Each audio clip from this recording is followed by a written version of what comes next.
Games can be extremely formative for people. The most obvious example being that the games you played when you were a kid have shaped your taste in what you now play when you're older. But it can also be games that you played because of a friend or a partner thought you would like it. Oftentimes people hold these formative games in such a high regard that when you go back and play them, they feel lackluster and sometimes straight up bad. We wanted to talk about 2 games that, for me, were extremely formative, and also discover what it would be like to play them for the first time for Tess. Mainly to see if I could understand the hype even after so many years. Welcome back to Moose Tank, where we leap into the vast ocean of video games. I'm Viktor. And I'm Tess. The 2 games we will be talking about are Assassin's Creed and Bioshock, both released in 2007. It will be difficult to talk about these games in this sense without mentioning spoilers, so yeah, major spoilers for these games. Assassin's Creed, the game that launched 1,000 ships, the game that Ubisoft's most lucrative franchise ever is built upon.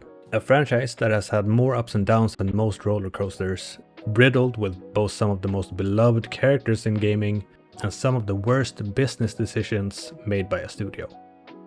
Somehow Ubisoft thought that shoving out at least one Assassin's Creed game a year was a good idea. This meant that while some aspects of the franchise got essentially real-time iterations, such as the parkour system, they didn't take their time to innovate on the foundations in more meaningful ways. Either way, the first Assassin's Creed both is and isn't what I remember. I still absolutely love the setting. It's probably one of my favorites in the entire series. Replaying it now, it somehow still feels fresh and like something fairly unique. The Assassin versus Templar narrative is really cool, especially having the Templars as the quote-unquote bad guys, which feels rather unusual to me, despite the fact that the real-world Templars were fucking awful. And yes, I understand that every Assassin's Creed game follows the Assassin versus Templar conflict, but here it's actual Templar knights. Most media depicting Templars seem to show them as warriors of God, doing what they believe to be correct. But I guess that's pretty par for the course when it comes to Christianity back then. Something that has always tickled my fancy is when people put their own spin on religious mythology, be it Norse, Greek, or in this case, Christian. I really like Assassin's Creed's take on creationism and the whole Adam and Eve story, with them being the first 2 humans, well, human Isu hybrids, to break free of the Isu mind control. The Isu are essentially the original inhabitants of Earth, and they created humans as a slave race, which is a whole fucking thing. There's a ton of lore videos out there. You can look at one of those. I have a somewhat different memory of the game, since I actually didn't play the first one, but got introduced to playing the Ezio games as the first Assassin games. When I started playing Assassin's Creed 1 for this video, it was like sitting down with the second game again, in a weird way. The games themselves are only 2 years apart, as Ubisoft already started the quick succession game releases back then. Lucky me, since it really felt like going back to playing a game that I loved, since not much had changed between games. The blending in with scholars, the parkour and sneaky assassination gameplay came back to me really quickly, like riding a bike. The game itself obviously shows its age. It was released in 2007, so almost 20 years by the time of recording this. The graphics are pretty much on par with a lot of other games released that same year, with much of the same kind of problems. Everything looks about how you'd expect a 20-year-old game would look like, and there are bugs, strange cloth physics, and a lot of clipping. But that stuff never really bothered me, and I feel like it would be extremely unfair to judge these games by that. I'm definitely one of those who like good graphics and didn't start playing all the old games that Viktor grew up with. Okay, so my go-to game Sims was for sure targeted towards girls, and that isn't my fault. Okay, Halo, girls love guns too. With all that to say, Assassin's Creed is such a weirdly satisfying game that I never really mind the graphics. Yes, it's washed out and mega beige. I get it, it's a sandy environment with few shrubs and trees. I miss having actual green leaves, instead of a desaturated mess that's hard to navigate, but at least they worked within their limitations and really pushed the silhouette design and unique set dressing to make it more memorable. It's dusty, bleak, and the setting does lend itself to selling the environments of the poor districts versus the richer ones as differently explorable. more hiding in the crowds for poorer regions, and more guards towards important infrastructure. There are, however, some other things that do weigh down the experience. The parkour is somehow both kind of a slog and impressively adequate. I definitely remember it being more fluid than it actually is when climbing things, but running across rooftops actually felt better than I remember. Obviously, it doesn't hold up as well as the parkour in later entries, especially Unity, which still has the best parkour in any Assassin's Creed game. Fight me, you know I'm right. But it feels strange to say that it simultaneously feels better and worse than what I remember. The voice acting is also rather, let's just say, uneven. For some reason, Altair is the only person in the kingdom who speaks with a full-blown American accent, while all the NPCs have area-relevant accents. It's also a pretty flat performance overall, and I definitely recall that being better. I guess you don't really notice stuff like that in the same way when you're a kid. I like that they changed the voice for Ezio in the second game. I do understand where they came from with using Desmond's American accent and same face for Altair. From a game development aspect, it's cheaper.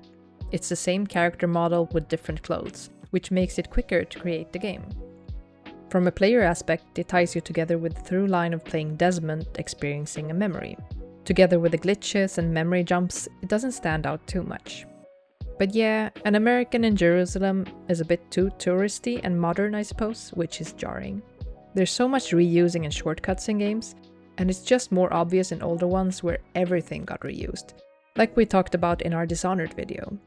It's the same sandy walls and dirt road everywhere, hence the washed out look of old games. It's not dynamic because of technical restraints. The same with the parkour and fighting system. It's the same attack animation for all swordplay in the game, to save time and computer energy. I'm not a programmer, come at me for the lingo. Something that I had completely forgotten was just how stylized the first game was. Sure, the Ezio trilogy follows mostly the same kind of style, but damn, the extremely blown out whites, the Dutch angles, and the desaturated look is very much a product of its time. And honestly, I really miss when games would take these kinds of stylized gambits. Being able to flip through various camera angles during some of the dialogue, where almost all angles felt like some sort of surveillance system, was a really cool little touch.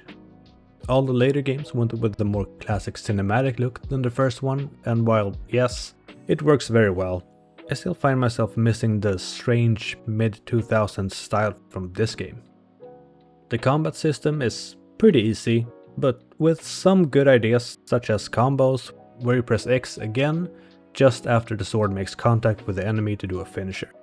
When it comes to the social stealth mechanics, I'm of two minds. On one hand, the core of this system is so cool and fairly decent in execution. On the other hand, I feel like they never really tried to push the design in later games. I think it could have been so goddamn cool if they had experimented more, since they had such a good foundation from this game. But alas, it just got worse and worse. The story as a whole still holds up if you think of it as a first act for Desmond, but the actual story missions vary greatly from quite good to dragging its feet in the mud a lot. It's probably one of the most widely held critiques of this game. All in all, I do still understand why this game made such a cultural splash, but we might have to leave this one in 2007 where it kind of belongs. I just hope they make a remake. For me, it was a good game for the groundwork of the later, greater games. The setting is memorable and the gameplay is really fluid. It's not hard to get into the quests, since it's also very bare-boned. There's not a bunch of lore scrolls lying around gathering dust in a secluded info menu. Neither are there any memorable NPCs, just assassination targets. All in all, I'm glad that the first game wasn't as bad as I thought. The nostalgia didn't surpass the quality. And to be fair, I'd rather have more of these games than some of the later games that look spectacular but feel empty. Looking at you, Odyssey, that's where you lost me. Infinite game of capture the flag from the enemies. Yay.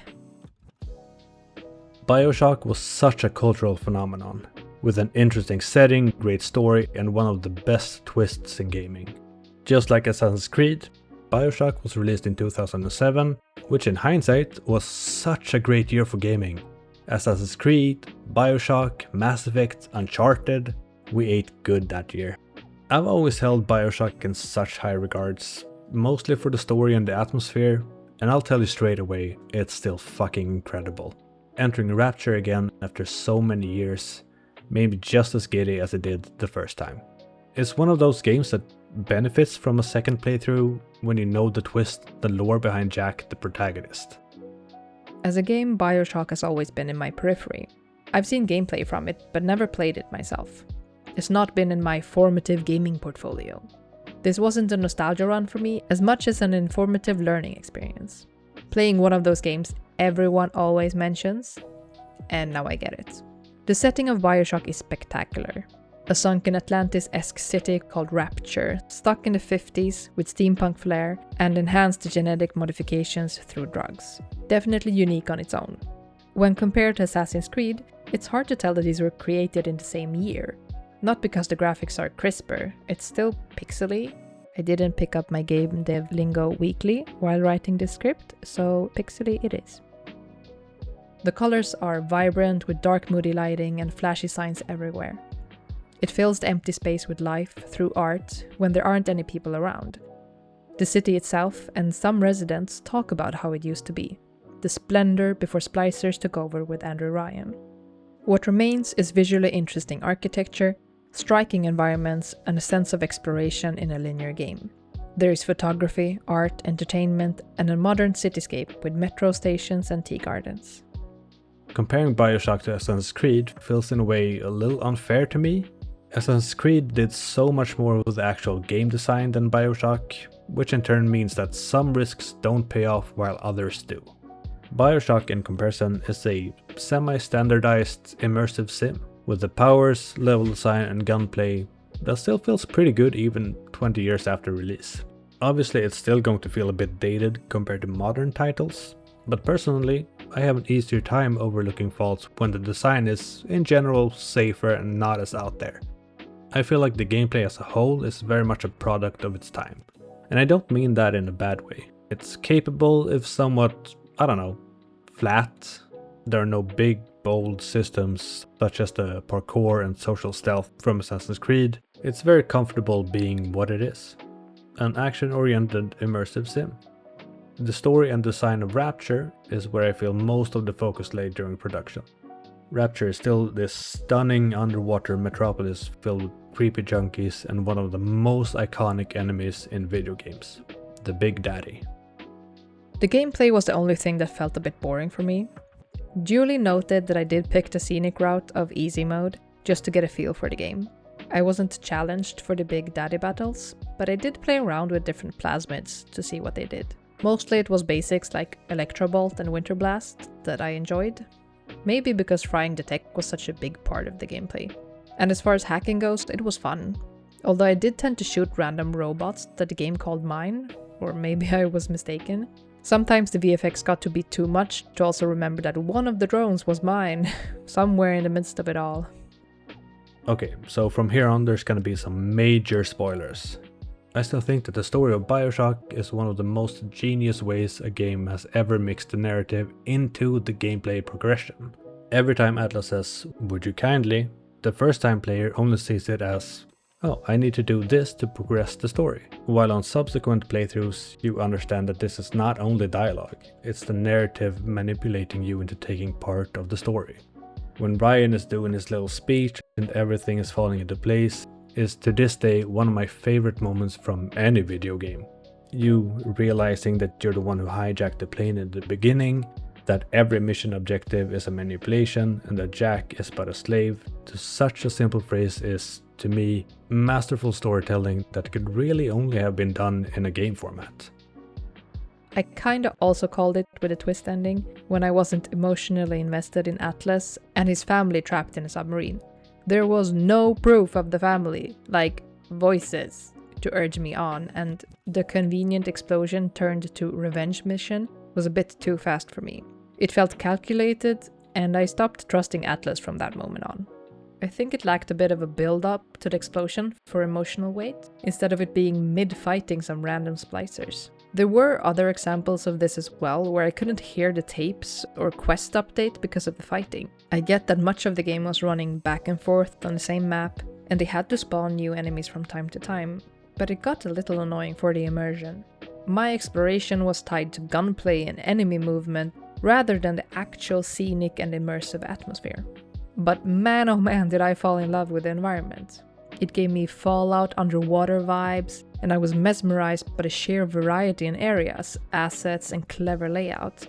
It was easy to remember and navigate because of clear points of interest and hero assets. Hero assets are unique models that get some extra love, some extra time for geometry and texturing to look good, for the immersive moments. Instead of having repeating assets like crates, bottles, first aid kits spread throughout the game, you remember the entrance to the Fort Frolic metro station or the pretty garden signs in Arcadia Glens. And whether it was overgrown, broken or bloody, the different environments told a clear story of a city that was close to its heyday, with something going wrong in the last decade to make it go berserk. I mean, it was probably the drugs mostly. While I do find Bioshock a lot easier to pick up and play in the modern day because of its fairly safe game design, I can't help but love Assassin's Creed for its very unique style, storytelling and design. Even if some of the more modern Assassin's Creed games are very lackluster, they have had the time to iterate on certain aspects of the game over the years. That just makes them a more fun game to play compared to the first one. Then again, we wouldn't have Ezio or Edward Kenway if not for Altair and his janky but memorable entry into video game history. Maybe it's okay for some games to be better left alone in the past. It doesn't mean that they weren't great or in some aspects still are. It just means that sometimes our standards are different. It's clear that some games don't have to be perfect to be well loved and remembered. They just have to be unique and introduce us to something new, such as the assassin gameplay and iconic leap of faith, or morally heavy and disturbing world of Rapture in Bioshock. Even with janky gameplay and crunchy textures, our memory serves us as a reminder of games with great impact, and we love to highlight them again. We hope you like this nostalgia venture, while we cook up some more recent gaming-related videos in the future. What games do you go back to playing, even with older graphics and unpolished gameplay, and what made them unique for you? And would you kindly tell us down in the comments? And until next time, see ya! See ya!